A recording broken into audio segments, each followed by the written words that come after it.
Minuto Legal.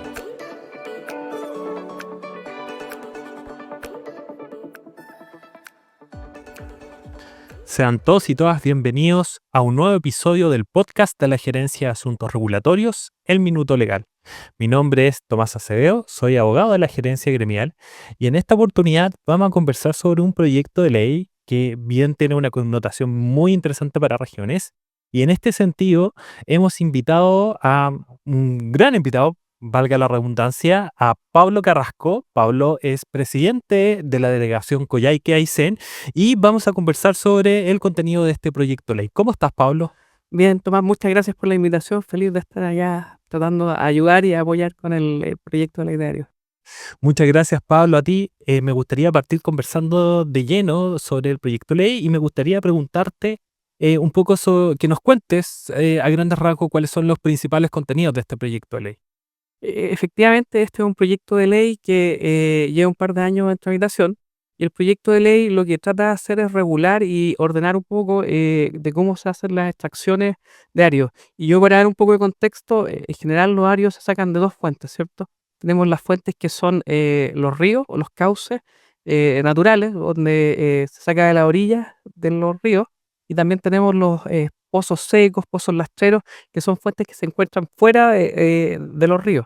Estas dos son las principales fuentes y este proyecto se enfoca en los cauces, los ríos y en los arios que se extraen de los ríos y también en las zonas anexas, que es las zonas que están al lado de las cajas de los ríos. Perfecto, Pablo. En tu opinión, ¿cuáles crees tú que podrían ser las principales debilidades o falencias de este proyecto de ley? Mira, quisiera partir un poco, el proyecto tiene muchos beneficios, el proyecto trata de regular y ordena muchas cosas que no estaban y las lleva a una sola legislación. Pero se hizo con una visión un poco que no consideraba cómo extraemos los arios en regiones. Y el proyecto quedó muy centrado en explotación de largo plazo. Y una de las principales problemáticas que se hizo con eso es que en definitiva los plazos de tramitación son muy amplios.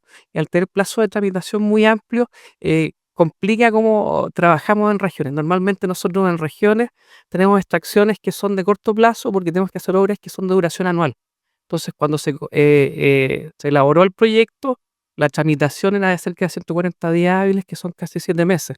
Y eso complejizó mucho porque nosotros en 7 meses, recién para obtener el permiso en regiones, tendríamos casi solamente 4 o 5 meses para poder trabajar.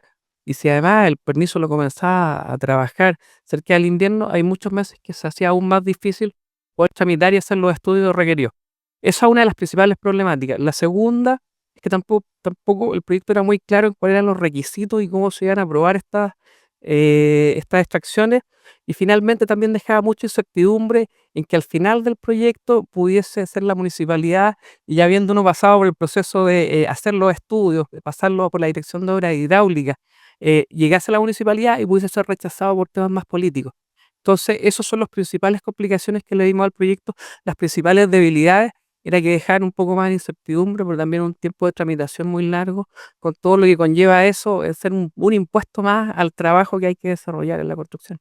Nos queda clarísimo que en términos muy generales las principales falencias se deben concentrar en estos extensos plazos y digamos, y por decirlo de alguna manera, estos requisitos que un poco adolecen de cierta certeza, ¿verdad?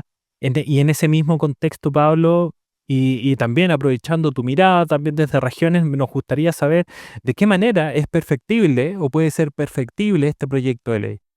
Sí, efectivamente, y yo creo que aquí hubo un gran trabajo de asuntos regulatorios de la Cámara que nos ayudó a conversar mucho con otras regiones. Nos juntamos con hartas regiones y muchas regiones dimos nuestra opinión y yo creo que se logró una idea de cómo era mejorable en muchos aspectos. Escuchamos a varias regiones de la zona centro, de la zona norte y también de la zona austral, y con eso llegamos al convencimiento de que el proyecto primero lo que hay que mejorar son los plazos, ¿cierto? Si nosotros, y yo, esto es una visión Cámara también, que los buenos proyectos no tienen por qué ser lentos, ¿cierto? Una política pública buena que funcione y que ayude no tiene por qué demorar tanto. Siempre el tiempo y el plazo se puede hacer y se puede existir un buen estándar ambiental con una tramitación simplificada y rápida. Y en eso lo principal que ha hecho la Cámara fue ver los plazos, también esta regulación de zonas anexas, porque creaba una segunda interpretación de qué es lo que pasaba al lado y pozos que eran considerados lastreros pudiesen entrar dentro de esta ley y ser evaluados retroactivamente. Esa es otra de las cosas que hemos insistido y también tenía que ver con muchas ideas que propuso la Cámara y que fueron muy escuchadas. Por ejemplo, establecer una banda de precios, ¿cierto? Que es súper bueno y positivo en el proyecto, que como tiene esta banda de precios de la Ordenanza General de Urbanismo y Construcción para los permisos de edificación, pues esta es una banda de precios que van a cobrar los municipios. Idea que ha sido tomada y reflejada en el proyecto por el MOP. Y además se dieron otras cosas más que están relacionadas con otros aspectos como tratar de limitar la zona, esta zona anexa y mejorar plazos en algunas instancias. Esas son un poco de las principales ideas que llevó la Cámara de cómo íbamos mejorando y se ha ido avanzando harto. Yo creo que en definitiva el trabajo de muchas regiones de contactarse con parlamentarios, de contactarse con el MOP también para que podamos llegar y discutir esta ley y llegar a una cosa que sea con un alto estándar ambiental, pero mucho más rápida y con requisitos conocidos, ha ayudado mucho. Pablo, no me resta más que agradecerte la posibilidad de que hoy día hayas podido venir y conversar sobre este proyecto de ley y también quisiera agradecer a los socios y socias que nos escuchan habitualmente. Así que no me resta más que dejarlos invitados a una nueva entrega o una próxima entrega del podcast de la Gerencia de Asuntos Regulatorios, El Minuto Legal. Hasta una nueva entrega. Muchas gracias. El Minuto Legal.